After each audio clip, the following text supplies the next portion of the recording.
Imagine waking up to find that your life savings have vanished overnight. Your bank is closed, your salary is worthless, the money you worked for your entire life gone. It wasn't Zimbabwe, it wasn't Venezuela, it was Russia. In August 1998, one of the world's largest nations, armed with nuclear weapons and vast oil reserves, suffered an economic collapse so severe, it sent shockwaves through every major market on Earth. How did this happen? How did the ruble, once backed by optimism and foreign investment, turn to dust in a matter of days? And how did that collapse reshape global power for decades to come? This is the story of the ruble crash the moment Russia's economy imploded overnight. To understand the crash, we must start at the end of the Soviet Union. By 1991, the communist empire had fallen apart. The central planning system that once fed half the world was collapsing under its own weight. Factories stopped producing. Store shelves stood empty, inflation was out of control. When the Soviet Union dissolved, the newly independent Russia inherited not prosperity, but chaos. Boris Yeltsin, the country's first democratically elected president, promised a rebirth, a rapid transformation from communism to capitalism. Economists called it shock therapy.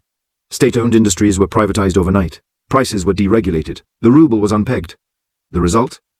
Inflation skyrocketed to over 2,000%. People's life savings evaporated. But while ordinary Russians suffered, a new elite was born. The oligarchs. They bought entire industries for a fraction of their true value. Oil companies, mines, banks, all handed over to a handful of men connected to power. The system had changed, but the corruption remained. Russia wasn't becoming a free market. It was becoming a wild one. By the mid-1990s, it looked like things were improving.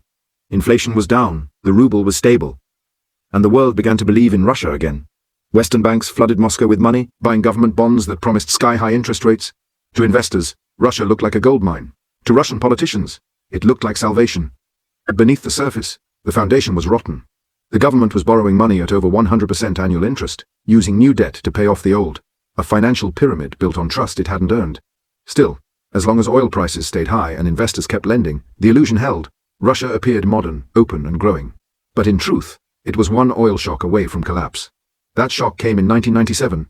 The Asian financial crisis hit Thailand, Indonesia, and South Korea, sending a wave of panic through global markets. Investors began pulling their money out of all emerging economies, including Russia. At the same time, oil prices plunged below $12 a barrel. For Russia, whose budget depended on oil exports, this was catastrophic. The ruble's value was pegged to the dollar, but defending that peg cost billions every week. The central bank began burning through its reserves to maintain the illusion of stability. Inside the Kremlin, debate raged. Should they devalue the ruble and risk chaos, or keep spending to defend it? The International Monetary Fund stepped in with a $22 billion loan, hoping to buy time. But it was already too late. The government's debt payments exceeded its income. And in August 1998, the illusion finally shattered. August 17, 1998. A date etched into modern Russian history. The government announced it could no longer pay its debts. It was defaulting. The ruble was devalued. Payments to foreign creditors were frozen. In a single televised announcement, Russia's financial system ceased to function. Within hours, the ruble lost half its value. Banks shut their doors. ATMs stopped dispensing cash. Supermarket prices doubled, then tripled. Ordinary Russians panicked. They lined up outside banks, desperate to withdraw savings that were no longer there. Overnight, millions were pushed into poverty. Doctors, teachers, factory workers, all watched their paychecks turn worthless. And abroad, the world trembled. Hedge funds that had bet billions on Russian bonds faced massive losses. One of them, long-term capital management, a Wall Street powerhouse, collapsed so dramatically that it threatened the global banking system. The Federal Reserve in New York was forced to organize an emergency bailout, all because the Russian ruble had fallen apart. In Moscow, panic turned to anger. The ruble was in freefall. Inflation exploded to 84%. The middle class, once the symbol of New Russia, was wiped out. Yeltsin's government fell into chaos. Prime ministers resigned one after another. Confidence in democracy itself began to vanish. And amid the turmoil, a new figure rose quietly to power. Vladimir Putin. As head of the Federal Security Service, Putin promised one thing above all else: stability. He blamed the oligarchs, the West, and corrupt officials for Russia's humiliation. His message resonated. By 2000, he was president. The ruble crash that destroyed the old order had paved the way for a new one. But as strange as it seems, the default that crippled Russia also saved it. With the ruble now cheap, exports surged. Oil prices rebounded. Foreign debt was wiped clean through inflation.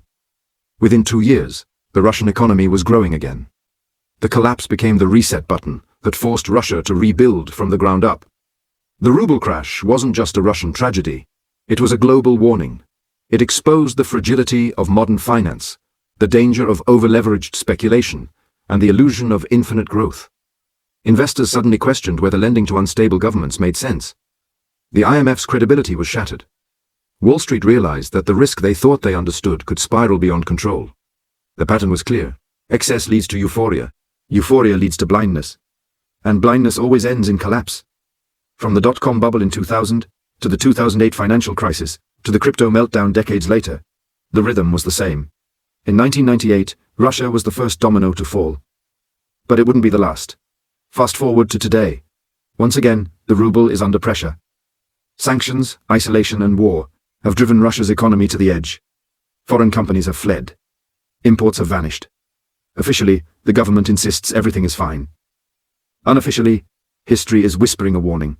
Because just like in 1998, the foundation looks strong until you look closer. Oil revenue is keeping the lights on, but at a cost. Confidence is brittle. The ruble's value is propped up by restrictions, not trust. In 1998, Russia's weakness came from debt and low oil prices. In 2025, it comes from sanctions and isolation. Different cause, same fragility. The question isn't whether Russia will survive. It's what kind of nation it will become after the next collapse. 3 lessons stand out from the ruble crash. Lesson 1. Debt without trust is suicide. A country can borrow for growth, but not for survival. When investors lose faith, no bailout is big enough. Lesson 2. Confidence is currency. Money works only as long as people believe it does.